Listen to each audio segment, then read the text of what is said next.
Hey friends, it's Ashley Hales, author of the forthcoming book, Finding Holy in the Suburbs. I'm a writer, speaker, mom to 4, church planner's wife, and my book comes out in October. Super excited for you to read it, and I want you to know, you're probably wondering okay, that's cool, but what is the book about? So here's the premise of the book, as quickly as I can give it to you. It's a book about how our places form our loves, and specifically how suburbia forms who we are.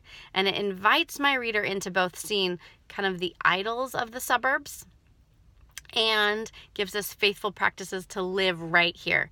So you don't have to move, you don't have to change the world, you don't have to go do crazy big things to be important in your life. It's rather about noticing that we're hungry. And I use the metaphor of hunger all throughout the book to talk about we are hungry people, and God has made us hungry people.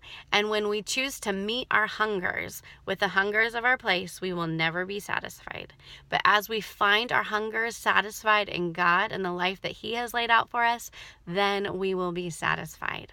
So in the first third of the book, I talk through what are the hungers of a suburban culture. And we really find it in kind of Western nations, just more generally, regardless if you live even in the suburbs or not.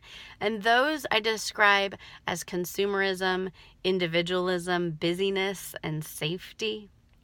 And then the middle part of the book talks about how do we actually recover from some of those sorts of things. So we recover as we learn how to repent. We say, I'm sorry, and we turn and we live out of being beloved of God. And it'll give you some really practical steps to know what to do with those big religious words. And lastly, as we kind of see the hungers of our culture fade away and we are repent and living beloved of God, what are the practices that we can actually live out? And so those are generosity and hospitality and living for the shalom of our neighborhoods. They are practical ways. At the end of every chapter, I give you practical steps of something to do.